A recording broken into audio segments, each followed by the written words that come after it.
Hello everyone, myself Digvijay Singh and welcome back to this channel.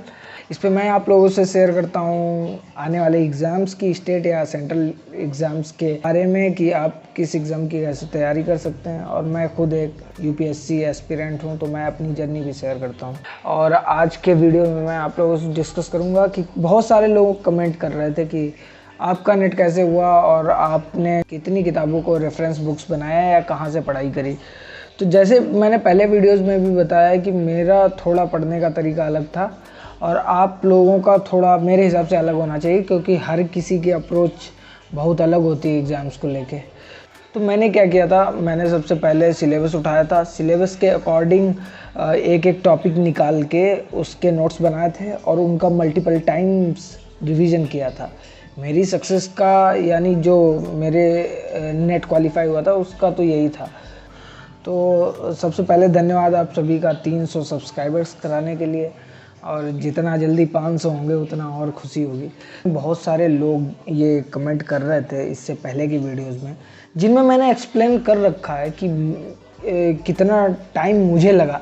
और कुछ लोग comment कर रहे हैं कि आप कितना समय लगता है तैयारी में। मेरे भाई, मैं कैसे बता सकता हूँ कि तुम्हें कितना समय लगेगा। हर व्यक्ति की कैपेबिलिटीज़ अलग होती हैं। जैसे कि मेरा बैकग्राउंड कभी हिंदी का नहीं रहा है, और अमूमन मैंने देखा है कि हिंदी वाले विद्यार्थी गहन अध्ययन में विश्वास रखते हैं तो उन्हें बहुत समय लगता है। और मैंने कोई गहन इतना विस्तृत अध्ययन नहीं किया था। मैं बोल रहा हूँ, मैंने क्या किया था, यूट्यूब से ज़्यादा से ज़्यादा पढ़ाई करने की कोशिश की थी। मैंने सिलेबस के अकॉर्डिंग पढ़ा था, और मेरा मानना है कि सिलेबस के अकॉर्डिंग पढ़ोगे तो हो जाता है। वो अलग बात है, मैंने टेक्स्ट बुक्स जो पढ़े थे जो सिर्फ यूपीएससी में लगे हुए हैं, वो मेरा पर्पस था यूपीएससी का हिंदी लिटरेचर तैयार करने का।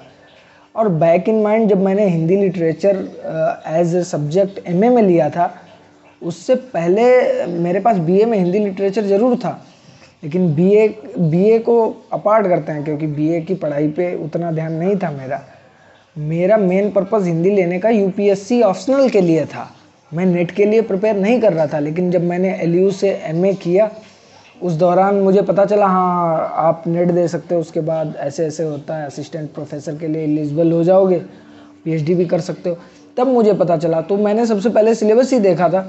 सिलेबस के अकॉर्डिंग मैंने वो डिटरमाइन किया कि क्या क्या मेरे यूपीएससी में मैच कर रहा है। तो काफ़ी कम टॉपिक्स, इस तरह से मैंने नेट की प्रिपरेशन की थी। तो इसका फ़ायदा मुझे ये हुआ कि पहले मुझे यूपीएससी का, जब मैंने हिंदी लिटरेचर ऑप्ट किया, जब आप अपने ऑप्शनल पिक करने की उसमें प्रोसेस में होते हैं, तो आपको कई ऑप्शनल देखने पड़ते हैं और कई वीडियोस सुनने पड़ते हैं, उसके बाद ही पिक करते हैं। तो मुझे लगता था हिंदी लिटरेचर काफ़ी डिफ़िकल्ट पड़ेगा। जब मैंने सिलेबस देखा था मुझे लगा बहुत पढ़ना है, लेकिन नेट देने के बाद मुझे लगा नहीं, यूपीएससी जो हिंदी लिटरेचर पढ़ते हैं उसका लेवल नेट के अकॉर्डिंग, मतलब उसका लेवल तो हाई है, वहाँ पे आपको लिखना रहेगा, यहाँ पे ऑप्शनल होता है। बट आप काफ़ी ज़्यादा जब सिलेबस पढ़ लेते हो तो आपको जो छोटा सिलेबस होता है वो उसमें कॉन्फिडेंस आ जाता है कि ये वाला तो मैं कवर कर सकता हूँ। तो जब मैंने नेट पूरा पढ़ लिया तो मुझे यूपीएससी का सिलेबस और इजी लगने लगा कि हाँ, अब ये मैंने अच्छा ऑप्शनल पिक किया है। एमए की क्लासेस मेरी तो कोविड में निकल गई थी, तो 2 साल में शायद 2-4 महीने क्लासेस चली थी, उनमें भी मैं एलयू की लाइब्रेरी तक जाता था। तो हिंदी तो मेरा ऐसे ही तैसे रहा है। जो भी मैंने तैयारी की है सिर्फ सेल्फ स्टडी से की है। तो मेरा मानना है आप लोग भी, जो लोग एमए डग्गा मारी कर लेते हैं, जैसे कि हमारे डिस्ट्रिक्ट में होता है डग्गा मारी वाला एमए, कि आप सिर्फ प्रोसेस तो आपको पता ही होगा कि नकल कराई जाती है, सिर्फ बोला जाता है, लोग लिखने जाते हैं। तो मेरा बीए वैसे ही हुआ है, टू बी ऑनेस्ट, कि सिर्फ नकल के भरोसे। तो मेरा बीए का अनुभव था ही नहीं। तो मेरे हिसाब से नेट की तैयारी जो लोग भी कर रहे हो यार, आप लोग सिलेबस के अकॉर्डिंग पढ़ो, और कोई दूसरा रास्ता नहीं है। और जितना हो सके टेक्स्ट पढ़ो।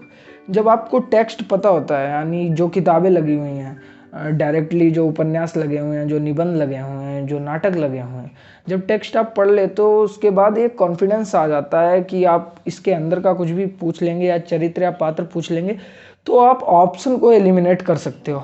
एग्जैक्ट आंसर भले ही ना पता हो, क्योंकि हिंदी सिलेबस बहुत बड़ा है। टू बी ऑनेस्ट कि इसे कवर करने में 6 महीने तो लग ही जाते हैं। और यूनिट 2 तो काफ़ी विस्तृत है, जिसमें हिंदी साहित्य का इतिहास है।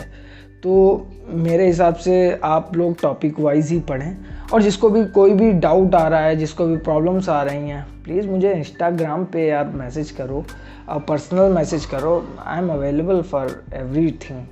आप जो भी पूछोगे मैं बताऊंगा। इतना तो बीच में मैं समय निकाल लेता हूँ, लेकिन मैं मतलब पूरे सिलेबस की वीडियोस नहीं बना सकता कि कौन सा टॉपिक आपको कैसे पढ़ना है, क्योंकि मेरा टाइम का इशू भी रहता है। और पिछला समय मैंने काफ़ी इधर उधर थोड़ा ज़्यादा घूम घाम लिया, तो उसमें काफ़ी चला गया, बिहार, केदारनाथ और उत्तराखंड की ट्रिप, नैनीताल वगैरह।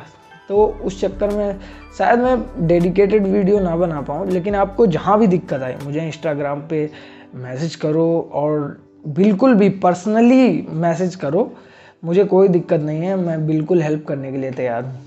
So thanks for watching this video. और जो अगर कोई नया है तो उससे मैं बीच बीच में ऐसे वीडियोस तो लाता ही रहूँगा कि कौन सा टॉपिक कैसे पढ़ना है, बट आपको डाउट आए तो उसे पर्सनल मुझे क्लियर करो, और ऐसे ही वीडियो आते रहेंगे। और जो भी नए हो प्लीज़ सब्सक्राइब कर लो, और ताकि आपको फ़ायदा हो। और यूपीएससी की जो लोग तैयारी कर रहे हैं और हिंदी को एज ए साइड में ऑप्शनल लेना चाहते हैं, मतलब साइड क्या ऑप्शनल लेना चाहते हो, उनके लिए नेट मेरे हिसाब से साइड में एमए कर लो, डग्गा मारी कर लो, और नेट का थोड़ा पढ़ लो, क्योंकि वो आपके एट द एंड ऑप्शनल में बहुत हेल्प करेगा।